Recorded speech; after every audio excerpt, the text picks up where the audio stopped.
한 연예인의 연예인입니다.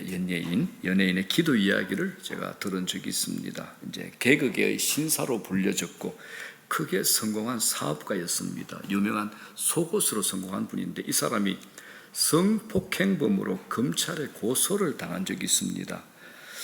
연예인이라는 돈 많은 사업가의 약점을 물고 늘어진 사기꾼의 수작에 이제 걸려들었는데 SNS를 통해서 거짓 소문이 사실처럼 막 퍼져나가고 회사 주가가 폭락하는 것을 바라보면서 이분이 이제 빨리 수습해야겠다는 생각이 들었던 겁니다. 그래서 사기꾼에게 그에게 돈을 주고 합의를 합니다.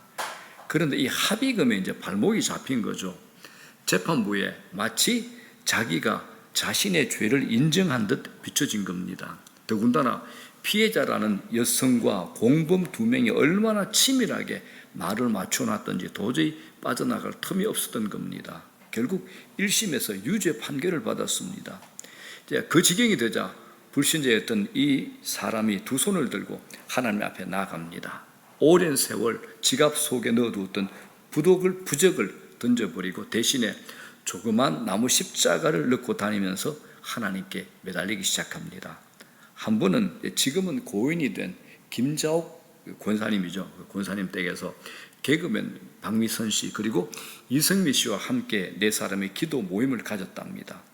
기도를 하다가 너무 뜨거워서 그 길로 교회로 갔습니다. 그때가 너무 늦은 시간이었는데 교회 철문이 닫혀 있었습니다. 네 사람이 철문을 붙잡고 선체로 기도를 합니다. 차가 다니고 오가는 행인들이 많았지만 아랑곳하지 않고 정말 간절하게 기도를 합니다. 한참 기도를 하는데 갑자기 흐느끼는 소리가 들려서 눈을 떠보니까 이제 그 사람이 엎드려서 통곡을 하고 있더라 합니다. 아직 초신자에 불과하지만은 워낙 절박하기에 아버지 하고 통곡하면서 기도를 합니다. 그런데 참 희한하죠. 이제 그 일이 있은 후부터 그간 밝혀지지 않았던 새로운 무죄의 증거들이 갑자기 이곳저곳에서 튀어나오기 시작한 겁니다. 사기꾼들이 치밀하게 입을 맞춰서 도저히 결백을 증명할 길이 없어 보였는데 생각지도 못한 곳에서 무죄의 증거들이 계속 나오더라는 겁니다. 결국 이 사람이 무죄 판결을 받게 되었고 사기꾼은 형사 처벌을 받게 됐습니다. 사건의 주범은 해외로 도망을 가버렸죠. 그러면서 이제 사건이 마무리되었습니다. 이게 여러분 기도의 힘이고 이게 기도의 능력이 됩니다. 의학적으로도 기도의 능력이 입증된 게 꽤 많습니다. 의학적으로요. 그 중에 이제 여러 개 있는데 제가 한 가지를 소개합니다. 샌프란시스코 의대의 렌돌프 박사라는 분인데 이분이 무작위의 심장병 환자를 대상으로 기도를 통한 임상 실험을 한 게 있습니다. 임상 실험의 내용이 이런 겁니다. 393명의 심장병 환자를 대상으로 연구를 했는데 이 환자들 중에 일부를 여러 곳 교회에 부탁해서 집중적으로 이제 기도를 하게 부탁을 했답니다. 물론 환자도 모르고 치료에 임하는 의료진도 모르도록 했습니다. 그런데 기도를 받은 환자들의 사망자가 훨씬 표시나게 적었고 강한 약을 사용해야 할 사람도 훨씬 적게 나타났고 무엇보다도 생명유지장치를 부착해야 할 사람은 한 사람도 나타나지 않았다라는 겁니다. 이게 이제 당시에 미국의 주요 방송, 신문에 일제히 보도가 될 만큼 놀라운 증거로 드러난 적이 있습니다. 한국에 이런 일이 없었을까요? 어마어마하게 많죠. 하나님의 역사를 폄훼하고 가로막는 세력들에 의해서 드러나지 않았을 뿐입니다. 이런 놀라운 일들은 어느 교회든지 많이 경험하잖아요. 그래서 신앙생활은 기도 생활입니다. 기도라는 게 뭐냐? 신자의 아이덴티티, 정체성입니다. 신자는 기도하는 사람입니다. 성경 안에서 기도는 너무나 엄청난 것이어서 성경 어디를 펴든 금방 찾아볼 수가 있습니다. 왜 그럴까요? 하나님이 계신 자리마다 어김없이 기도가 있기 때문에 그렇습니다. 그래서 성경이 말하는 기도가 뭐냐? 제가 이렇게 세 가지로 정리를 합니다. 기도는 우주의 주인이시며 통치자이신 하나님과 독대하는 인간의 가장 성스러운 행위입니다. 우리가 로마서 제가 설교하면서 배웠잖아요. 우리 안에 계신 성령이 탄식하고 하나님 보좌 우편에 계신 예수님이 우리를 위해서 친히 간구하고 하나님께서 우리의 모든 형편을 살피신 이 거룩한 성삼위 하나님의 사귐 안으로 우리가 초청받는 게 이게 바로 기도라는 겁니다. 이건 어마어마한 사건이죠. 두 번째는 뭡니까? 땅에 속한 우리 인간이 하늘을 경험하는 통로가 되는 거죠. 하나님을 경험하는 거죠. 세 번째는 기도는 육에 속한 인간이 눈에 보이지 않는 영의 일에 참여하는 겁니다. 영의 일에 참여하는 거죠. 나는 신자야 라고 할 때 나는 기도하는 사람이야. 이게 자동적으로 성립이 되어야 됩니다. 나는 신자야. 그런데 기도는 안 해. 이거는 굉장히 위험한 겁니다. 그리고 자기가 누릴 수 있는 어마어마한 약속들을 복을 받을 수 없다라는 거죠. 자, 그러기 때문에 우리가 기도를 떠나서 신앙생활을 할 수 없다라는 것을 신앙생활을 해보신 분들은 누구나 공통적으로 고백하는 겁니다. 자, 오늘 성경 본문의 주인공 엘리야는 구약시대의 위대한 선지자 중에 한 사람입니다. 역사상 위대한 선지자가 출현하는 그 시기를 보면 그 시기가 어느 때보다 암담한 때였다는 것을 우리가 짐작합니다. 이런 절망적인 시대에 능력 있는 종을 보내는 것은 하나님의 특별한 조치로 볼 수가 있습니다. 엘리야 시대에 하나님이 갑자기 비를 거두어 가는 겁니다. 고대에 이제 비가 내리지 않으면 먹을 것부터 시작해서 모든 것이 마비가 되잖아요. 열왕기상 17장 1절 볼게요. 다 같이 시작. 길라앗에 우거하는 자 중에 디셉 사람 엘리야가 아합에게 말하되 내가 섬기는 이스라엘 하나님 여호와께서 살아두심을 두고 맹세하노니 내 말이 없으면 수년 동안 비도 이슬도 있지 아니하리라 하니라. 우상 숭배가 심했고 도덕적으로도 문란했던 이스라엘을 보다 못한 하나님께서 비를 거두어 가신 거죠. 그래서 자그마치 3년 6개월 동안 비가 내리지 않았습니다. 지금처럼 고도화된 이런 문명의 시대에도 1년 동안 아니 6개월만 비가 나도 난리가 나잖아요. 그런데 고대 사회에서 농사로 먹을 것을 해결하고 무엇이든 물이 없으면 안 되는 그 시대에 3년 6개월 동안 비가 내리지 않았다라는 것은 먹을 것에 씨가 말라버린 고통의 시간이요. 먹는 것에 부족하면 뭐가 생깁니까? 부족이나 마을 공동체 울타리가 깨져가는 최악의 상황을 맞이하게 된 겁니다. 구약시대에 이렇게 가뭄이 오래 계속되는 것은 하나님의 징계입니다. 징계죠. 그런데 이스라엘의 기근이 시작된 지 3년이 좀 지났을 때 하나님께서 엘리야에게 이렇게 얘기합니다.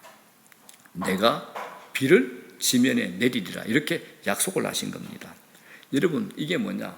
하나님께서 비를 멈추게도 하시고 또 비를 내리게도 하신 이것은 당시에 이스라엘 아합 왕과 많은 백성들이 하나님을 섬긴 것이 아니라 가나안 땅의 토착민들이 섬겼던 우상 바알을 섬겼기 때문입니다. 바알은 비와 풍요를 상징을 하는 우상신이기 때문에 그렇습니다. 그래서 하나님께서 너희들이 섬기는 바알이 비를 주는 것이 아니라 나 하나님인 내가 자연의 모든 영역을 통치하고 지배하고 있다는 것을 이 사건을 통해서 드러내 보이시는 겁니다. 비를 멈추게 하시는 분도 하나님이시요 이 땅에 비를 내리게 하셔서 흉년을 멈추게 하시는 분도 하나님이심을 밝힘으로 하나님의 전능하심과 신실하심을 말하고 계심을 드러내면서 바알의 무능함, 거짓됨을 이스라엘 백성들로 알게 하는 겁니다. 자, 그런데 이제 이 본문에 우리 눈에 이상한 장면 두 가지가 잡힙니다. 먼저 우리의 시선을 끄는 장면이 비를 달라고 산 꼭대기에서 엎드려 기도하는 엘리야의 모습입니다. 하나님이 분명히 그에게 비를 주신다고 약속을 하셨잖아요. 자, 열왕기상 18장 1절 다 같이 시작. 많은 날이 지나고 제3년에 여호와의 말씀이 엘리야에게 임하여 이르시되 너는 가서 아합에게 보이라. 내가 비를 지면에 내리리라. 자, 이런 까닭에 엘리야는 기다리기만 하면 저절로 해결되는 문제였습니다. 그런데 엘리야가 왜 산꼭대기에 올라가 엎드려서 기도하고 있었을까요? 이게 옳은 태도일까요? 그렇습니다. 그의 태도는 분명히 옳은 태도입니다. 이건 인간에게는 통하지 않는 행동이지만 하나님에게는 통하는 행동입니다. 왜냐하면 하나님의 약속은 반드시 기도라는 그릇에 담아서 우리 손에 들려주기 때문입니다. 기도라는 그릇에 담았어요. 하나님의 약속이 있으니까 우리는 기도해야 되는 겁니다. 하나님의 약속이 있으니까 우리는 엎드려야 되는 겁니다. 여러분, 하나님의 약속이 뭡니까? 하나님 말씀이죠. 성경이죠. 그래서 엘리야를 통해서 배울 수 있는 세 가지 큰 교훈이 있습니다. 첫 번째가 뭐냐? 엘리야의 말씀처럼 약속의 말씀을 여러분들이 가지셔야 됩니다. 약속의 말씀을 가지셔야 됩니다. 신자라면 누구나 열심히 기도하기를 원합니다. 오늘처럼 이제 기도에 관한 설교를 듣고 난 이후에 나도 그렇게 기도해야지라는 마음을 갖게 됩니다. 그런데 기도하려고 하면 기도가 잘 되지 않을 때가 많습니다. 왜 그럴까요? 기도의 자리에 앉긴 앉았는데 하나님을 느끼지 못하고 허공에 대고 말하는 공허한 느낌만 들 때가 있습니다. 자기의 기도에 하나님이 느껴지지가 않는 겁니다. 그래서 기도가 지속력이 없죠. 쉽게 포기해버리는 겁니다. 반대로 여러분 한번 생각해 봅시다. 하나님이 내 앞에 계신다는 사실이 생생하게 느껴지는데 기도를 허지부지할 사람이 누가 있겠습니까? 하나님이 내 음성을 듣고 계시고 지금 하나님과 대화하는 것이 분명히 믿어지는데 기도를 하는 둥 마는 둥 하는 사람이 어디에 있겠습니까? 하나님과 함께 하심, 하나님의 임재가 느껴지지 않으니까 허지부지하게 되는 거죠. 자, 그러므로 이 문제를 어떻게 해결할 수 있습니까? 그건 말씀을 읽고 말씀을 자기 것으로 많이 가지시라는 겁니다. 성경은 약속의 책이죠. 자, 예를 들어 볼게요. 어떤 부자 아버지가 자식들에게 유업을 물려주기 위해서 유언장을 작성할 때 그 유언장에 자기 이름이 많이 나오는 것이 좋지 않겠습니까? 아버지 유언장에 내 이름으로 시골에 오래된 집 한 채만 준다는 그 한 줄보다는 아버지의 명예와 영광이 담긴 유산의 대부분을 누군가에게 맡긴다는 그 자리에 내 이름이 쓰여지면 얼마나 좋겠습니까? 아버지가 경영하시던 기업에 경영권을 준다는 곳에도 내 이름이 쓰여지면 얼마나 좋겠습니까? 가정의 화평과 하나됨까지도 그곳에 내 이름으로 맡긴다는 그 사실이 있다면 얼마나 큰 자랑이 아니겠습니까? 그러므로 여러분 무한하신 하나님의 약속을 많이 가지십시오. 디모데후서 3장 16절 이런 말씀이 있죠. 모든 성경은 하나님의 감동으로 된 것이라고 말합니다. 이 하나님의 감동으로 이 말의 원어는 하나님의 숨결이 부어졌다라는 말입니다. 하나님의 숨결이 부어졌다는 겁니다. 그러므로 성경 말씀은 그냥 글자가 아닙니다. 하나님의 숨결이 부어져 있는 살아있는 하나님 임재가 있는 약속입니다. 대단한 거죠. 그래서 같은 말씀이지만 매일매일 내게 주는 감동은 전혀 다릅니다. 몇 달 전에 읽을 때는 그냥 지나쳤던 말씀이 오늘 아침은 전혀 다르게 생생하게 내게 와 닿는 겁니다. 하나님께서 제게 필요한 약속으로 제 생각 안에, 제 마음 안에 옮겨주시는 겁니다. 그래서 저는 이렇게 표현하고 싶습니다. 하나님께서 말씀으로 내게 찾아오신다는 겁니다. 그래서 우리를 찾아오시는 하나님 말씀에 익숙해지셔야 됩니다. 하나님 말씀에 익숙해지셔야 됩니다. 성경을 읽으시고 읽다가 마음에 와닿는 말씀이나 자신을 감동시키는 말씀이 있으면 의식적으로 생각해보고 또 생각해 보십시오. 그걸 묵상이라 그러죠. 그 말씀을 즐거워하고 그 말씀을 즐기는 겁니다. 우리 교회 안에 제가 전 교인이 전부 다 지금 성경 읽기를 하고 있는데 여러분들은 이 성경 읽기가 의무입니까? 아니면 성경 읽기가 즐겁고 즐기는 거리입니까? 숙제입니까? 이게 대답 잘 하셔야지 우리 이영희 간사님하고 민정희 간사님이 얼굴이 피졌다, 얼굴이 찌푸려졌다 이럽니다. 예? 숙제를 즐겁게 하고 계시다. 예, 감사합니다. 예. 하나님 말씀을 즐거워하셔야 됩니다. 말씀을 즐기셔야 됩니다. 그러면 어떻게 읽느냐? 여러분들 한 구절 한 구절 이 말씀이 지금 내게 하나님께서 복을 주시기 위하여 하시는 말씀이다. 이런 마음이 있으면 그 말씀을 그냥 읽겠습니까? 그렇지 않겠습니까, 여러분들? 예를 들어서 사랑하는 남편이 여보 내가 당신에게 현금으로 300만 원 줄게. 근데 이게 잘 안 들려서 그럼 어떻게 할 거면 또 묻고 또 물을 거 아닙니까? 뭐라고 물을 거 아닙니까? 그 마음으로 읽으시라는 겁니다. 하나님께서 내게 이렇게 좋은 약속의 말씀을 하셨는데 내가 즐겨야죠. 그렇지 않습니까? 회사의 CEO 대표이사께서 전화가 와서 갑자기 전화를 받았더니 회장님 그러니까 뭔가 중얼중얼 걷는데 당신 연봉이 50% 인상해 줄까 이런 말 같은데 잘 안 들려. 그러면 또 계속 물어볼 거 아닙니까? 어떻게 합니까? 회장실 찾아가야죠. 제가 못 들었습니까? 무슨 말씀입니까? 물어봐야죠. 그것처럼 여러분들 성경 말씀을 먹으셔야 됩니다. 즐거워하고 즐기셔야 됩니다. 자, 그럴 때부터 이제 하나님께서 나와 함께 하심을 분명히 느낄 수가 있는 거죠. 그럴 때 기도가 이제 저절로 터져 나옵니다. 자, 엘리야를 보십시오. 18장 41절 봅시다. 다 같이 시작. 엘리야가 아합에게 이르되 올라가 먹고 마시소서 큰 비 소리가 있나이다 라고 합니다. 해가 지금 미안합니다. 내가 어제 조금 물을 냈더니 자꾸 발음이 제대로 안 된다. 지금 해가 쨍쨍하고 하늘에 구름이 한 점 없는 맑은 날씨인데 큰 비가 있다는 소리, 이건 말이 안 되잖아요. 그런데 엘리야는 하나님으로부터 이미 받아놓은 약속을 붙들고 확신으로 말한 겁니다. 이미 받아놓은 약속의 말씀이 뭡니까? 18장 1절에 여호와의 말씀이 엘리야에게 임하여 가로되 너는 가서 아합에게 보이라. 내가 비를 지면에 내리리라. 하나님께서 황폐한 땅에 비를 주시겠다는 겁니다. 엘리야가 이 약속의 말씀을 붙든 겁니다. 그 결과 엘리야의 영의 눈이 열려버린 겁니다. 눈에 보이는 것은 구름 한 점 없는 하늘인데 장대비가 주룩주룩 쏟아지는 광경이 영의 눈으로 보입니다. 큰 비가 쏟아지는 소리가 영적 귀에 생생하게 들리기 시작한 겁니다. 그래서 아합 왕을 향해서 뭐라 그럽니까? 큰 비의 소리가 있나이다. 하늘은 쨍쨍한데 큰 비의 소리가 있나이다 라고 말할 수 있는 겁니다. 그리고 혼자 갈멜산으로 뛰어가서 기도하기 시작합니다.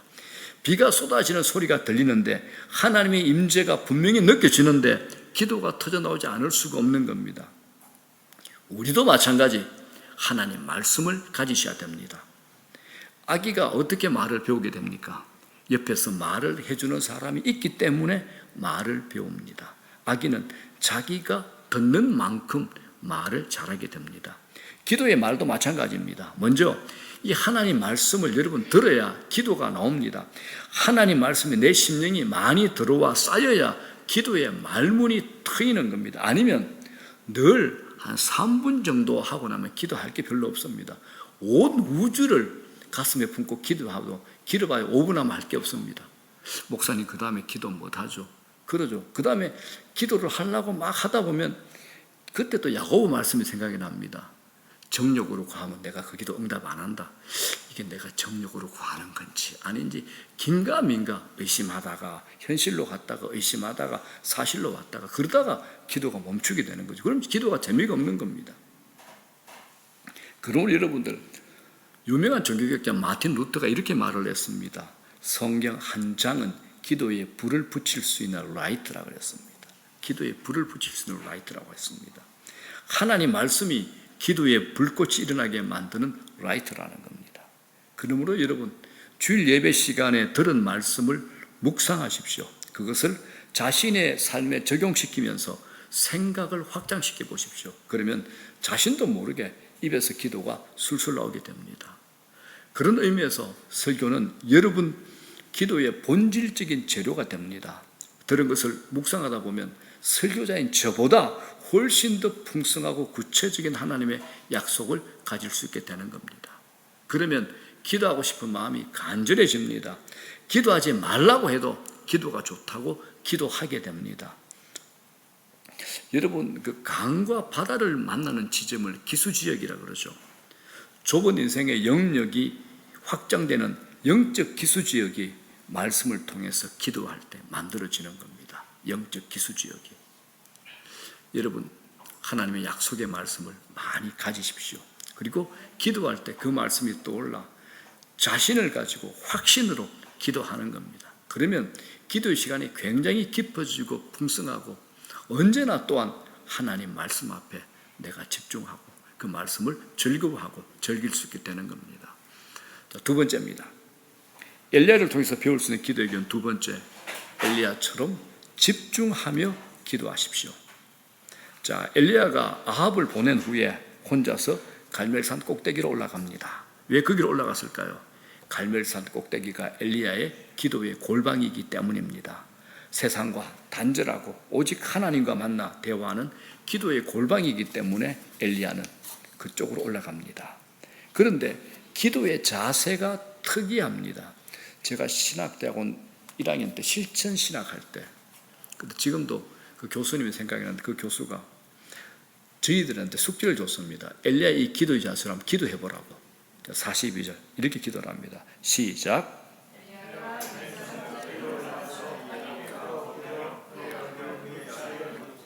땅에 꿇어 엎드려 그의 얼굴을 무릎 사이에 넣고 이렇게 기도 한번 해보라고 저도 시켰습니다. 안 되더라고요. 저도 해봤거든. 안 되더라고요. 여러분, 이게 짧게는 됩니다. 해보시니까 아마 저처럼 가죽이 얇은 사람은 가능합니다. 근데 가죽이 두꺼운 분들은 안 될 겁니다. 엎드려서 얼굴을 무릎 사이에 넣었다는 것은 전심을 다해서 하나님께 간절히 매달렸다는 겁니다. 그러므로 여러분, 능력 있는 기도를 위해서는 간절한 마음으로 하나님께만 집중할 수 있어야 됩니다. 간절한 마음으로 하나님께만 집중하는 거예요. 그런데 우리는 왜 기도만 하려고 하면 그렇게 잡생각이 많이 날까요? 기도만 하려고 하면 엄마 생일이 이번 주든가 지나가는 건 아닌가? 꼭 이게 평소에는 생각이 안 나. 기도할 때만 생각이 나요. 친구한테 전화해 주기로 약속해놓고 깜빡한 게 기도할 때, 기도 중에도 생각이 나는 거야. 특히 기도 안 하시던 분이 마음 먹고 작정하고 기도하려고 하면 그때는 기가 막히게 전화도 많이 와요. 카톡 계속 울려요, 여러분들. 그러므로 마틴 루터가 이런 말을 했습니다. 조용히 혼자 하나님과 대화하려고 하면 시작도 하기 전에 5만 가지 회방꾼들이 한꺼번에 달려든다. 사탄은 모든 이유를 총동원해서 기도를 지연시키려 한다. 사탄은 사방을 에워싸고 극렬하게 방해 공략을 편다라고 종교개혁자 마틴 루터가 이렇게 얘기했습니다. 그렇죠. 기도는 영적 전쟁입니다. 그냥 전쟁이 아니라 치열한 전쟁입니다. 기도해 보셨잖아요. 영적 치열한 전쟁입니다. 하나님의 임재 속으로 들어가려는 사람을 사탄은 어떻게 하든지 막아버리고 별의별 수를 다 써보는 거죠. 그래서 기도에 집중하기 위해서는 간절함이 필요합니다. 간절함을 다르게 표현하면 하나님께 몰입하는 기도의 집중력입니다. 여러분 어떻습니까? 여러분 기도는 하다가 되면 기도하고 안 하면 딴 생각하고 스톱하고 이렇게 하십니까? 아니면 정말 하나님께 초집중하며 몰입하는 기도입니까? 어떻습니까? 오늘 엘리야가 무릎 사이에 얼굴을 넣은 것을 현대판으로 얘기하면 여러분 스마트폰, 인터넷, TV 등 모든 전자매체를 끄는 것과 같습니다. 끄셔야 됩니다. 아니면 무음으로 놓고 내려보지 않으셔야 됩니다. 기도에 다른 단어가 있죠. 매달림입니다. 매달림이라는 말은 결사적이라는 말입니다. 엘리야가 그냥 기도를 했겠습니까? 완전히 몰입하고 사로잡힌 겁니다. 우리 신앙의 치명적인 약점 중에 하나가 있죠. 하나님을 찾기는 찾아요. 교회는 와요. 간절히 찾지 않는다는 겁니다. 간절히 찾지 않는다는 겁니다. 하나님을 섬기지 않는 것이 아닙니다. 하나님을 사랑하지 않는 그리스도인이 어디 있겠습니까? 그런데도 문제는 하나님에 대한 갈망이 약해져 있는 겁니다. 확실한 약속의 말씀이 예레미야서 이렇게 되어 있죠. 예레미야서 29장 보십시오. 다 같이 시작.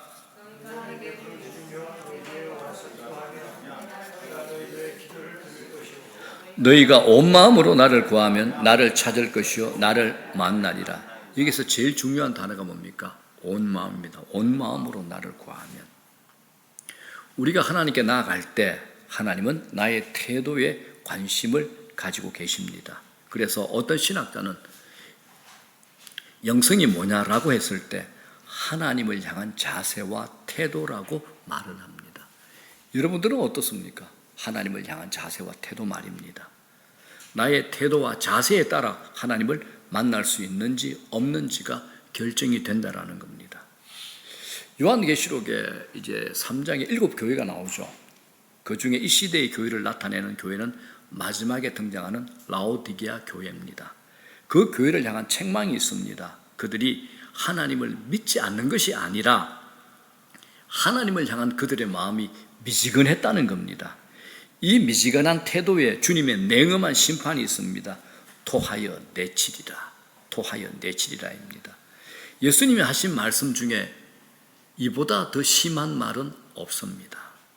토하여 내치리라, 토하여 내치리라입니다.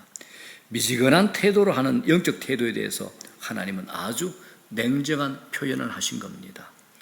내게 하나님을 향한 간절함이 없다면 하나님과의 관계에 문제 있는 겁니다. 여러분 어떻습니까? 하나님을 향한 간절함이 있습니까? 이게 없으면 하나님과의 관계에 문제가 있습니다. 오늘날 우리 시대에 기도의 능력이 많이 약화된 이유 중 하나가 뭐냐? 저는 산만함이라고 봅니다. 산만함이었습니다. 기도의 집중력을 잃어버린 거죠. 여러분 요새 교회 철야기도 안 하잖아요. 제가 청년 때는 무조건 금요일은 진짜 철야였습니다. 언제부터? 저녁 10시부터 그 다음 3시까지입니다. 그리고 한 1시간 정도 쉬었다가 이제 각자 집으로 가는 겁니다. 그런데 저 같은 경우도 제가 고등학교 때도 저희 형이 저보다 이제 나이가 더 많으니까 군대 제대하고 와가지고 희성아 저게 참 은혜가 되는 교회 목사님 금요 부흥이 있던데 가자 그러면 저 따라갔습니다. 몇 시부터 하느냐? 10시부터 새벽 그 다음날 3시까지 하는 겁니다. 그리고 이제 집에 걸어오는 거죠. 차가 없으니까 학생들이 돈이 없으니까 택시를 타고 올 수는 없잖아요. 그냥 30분 밤에 그냥 걸어오는 겁니다. 그런데 그때 그 기도는 3시간, 4시간 하는데 정말 간절히 했습니다. 모든 교인들이 초집중하는 겁니다. 하나님 안 됩니다. 저 살려주셔야 됩니다. 은혜 주셔야 됩니다. 그때 이 대한민국이 또 얼마나 가난한 나라였습니까? 그건 기도가 있었기 때문에 하나님께서 저희 나라에 그때 모든 교회에 은혜와 부흥을 부어주신 겁니다. 여러분 이 한 시간도 깊이 있게 기도하지 못하게 하는 우리 영혼의 이 산만함은 결국 기도의 능력을 잃게 만드는 겁니다. 기도에는 간절함이 담긴 집중력이 있어야지 마귀와의 영적 전쟁에서 이기는 기도의 능력을 경험하게 되는 겁니다. 간절하게 집중력을 가지고 기도해 보는 겁니다. 마지막 3번째입니다. 자, 이 기도를 통해 자신이 이제 기적이 되어야 됩니다. 내 자신이 기적이 되어야 되는 겁니다. 이게 무슨 말이냐? 엘리야가 간절히 기도한 후에 사원에게 네가 올라가서 바다 쪽을 바라봐라라고 합니다. 사원이 바라봤더니 뭐가 보입니까? 아무것도 안 보입니다. 아무것도 없습니다라고 말합니다. 다시 기도한 후에 바다 쪽을 보아도 달라진 것이 없습니다.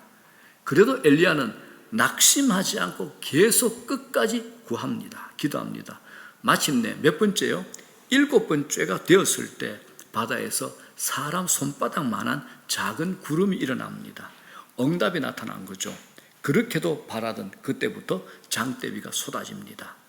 3년 3개월 동안 닫혀있던 하늘문이 열리고 은혜의 빗줄기가 쏟아진 겁니다. 만약에 여러분 생각해 보십시오. 엘리야가 6번까지 기도하고 에이 이거 바보 같은 짓이야 라고 포기해 버렸다면 그 기막힌 응답은 영원히 체험되지 못했을 겁니다. 여러분들이 진정 기도하는 사람이라면 포기하지 않으셔야 됩니다.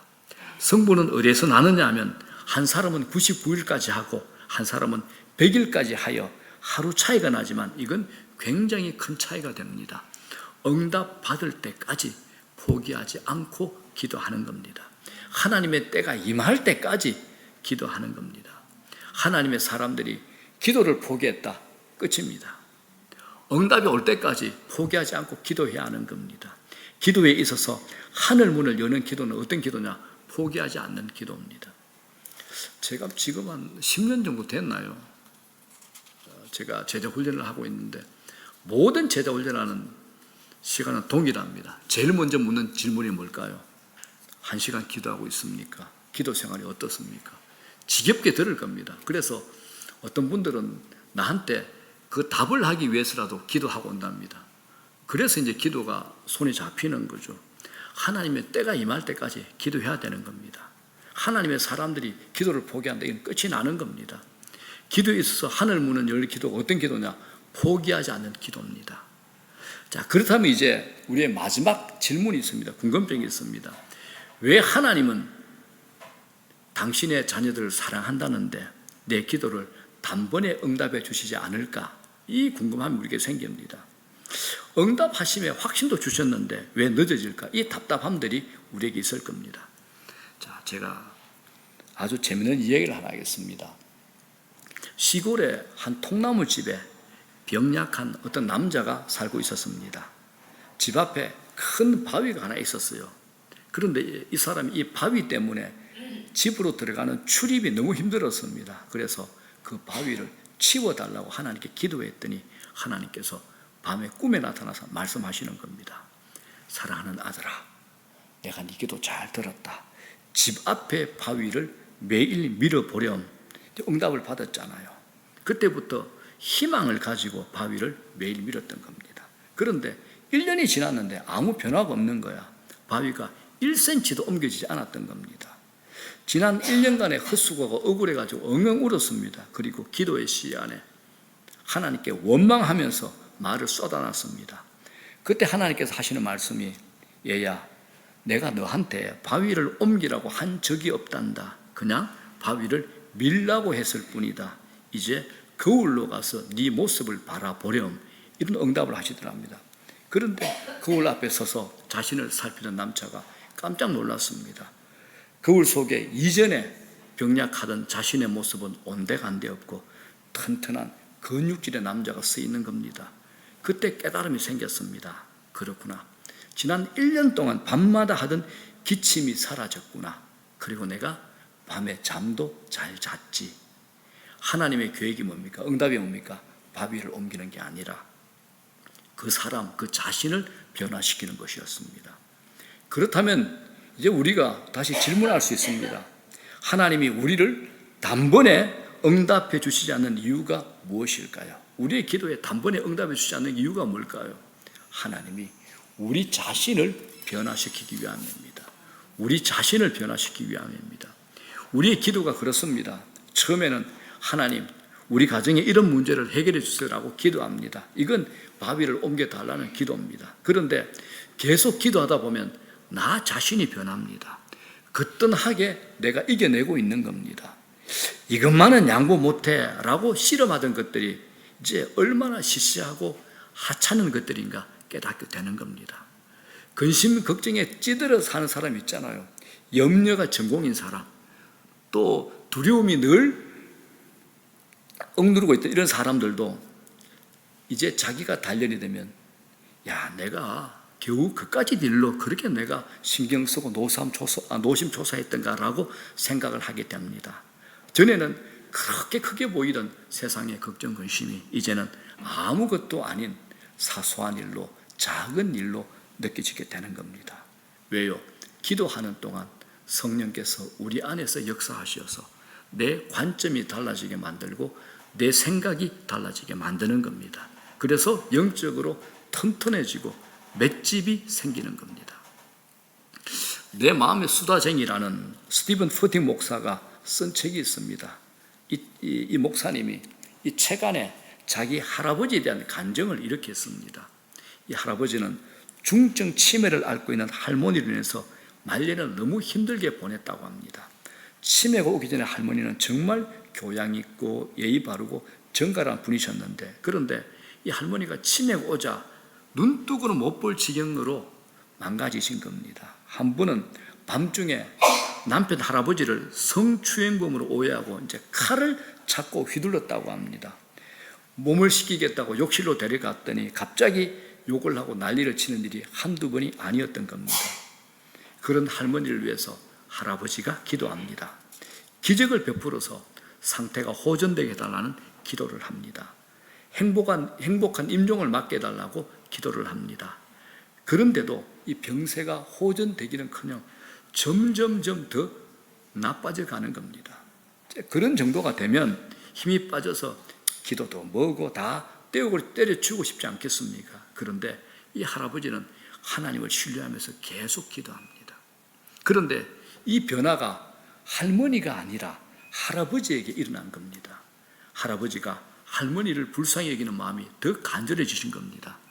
나중에는 침상 곁에 무릎을 꿇고 할머니 머리카락을 쓰다듬으면서 아름답다, 당신 참 아름답다라고 고백을 하는 겁니다. 온몸에서 나쁜 냄새 아시잖아요, 그죠? 나쁜 냄새를 풍기는 그 할머니 곁에서 머리를 만져주면서 참 아름답다고 고백하는 겁니다. 여러분, 이건 할머니가 낫는 것보다 더 큰 기적이 아니겠습니까? 기도가 할아버지의 마음을 그렇게 놀랍게 변화시킨 겁니다. 사랑하는 여러분, 우리는 늘 기적을 보게 해달라고 기도합니다. 그러나 하나님은 네 자신이 기적이 되라라고 말씀합니다. 네 자신의 삶이 기적이 되는 삶을 살아라라는 겁니다. 밖에서의 기적보다 네 속에서 일어나는 기적을 보라라고 하시는 겁니다. 네 자신이 기적이 되라고 하는 겁니다. 우리 모두가 밖에서 기적이 아니라 우리 자신의, 우리 내면의, 내 안에 기적이 일어나야 되는 겁니다. 하늘 문은 내 속에서 먼저 열려야 됩니다. 내 속에서 하늘 문이 먼저 열려야 됩니다. 그리고 나서 밖에서 열리는 겁니다. 그러므로 어떤 상황과 형편에도 기도를 포기하지 마십시오. 응답이 보이지 않아도 포기하지 마십시오.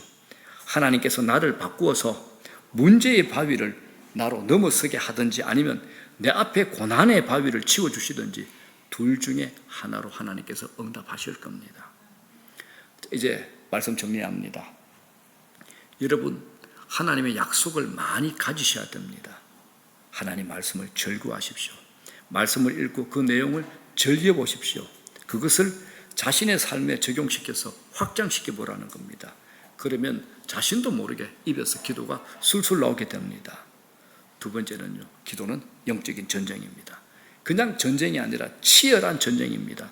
사탄은 어떻게든 우리의 기도를 막아보려고 별의별 수를 다 쓰는 거죠. 그래서 기도에 집중하기 위해서는 간절히 매달림이 필요합니다. 오늘 엘리야가 갈멜산 꼭대기에서 무릎을 꿇고 자기의 몸을 집어넣고 기도했던 것처럼, 자기의 머리를 집어넣고 기도했던 것처럼 간절히 매달리는 기도가 필요한 겁니다. 이 간절함을 다르게 표현하면 하나님께 몰입하는 기도의 집중력입니다.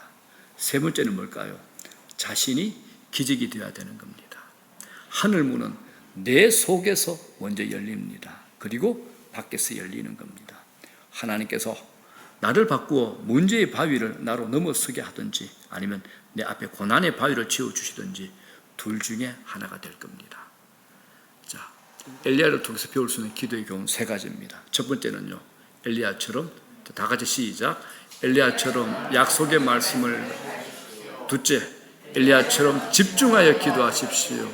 셋째, 기도를 통해서 자신이 기적이 되어야 됩니다. 아멘.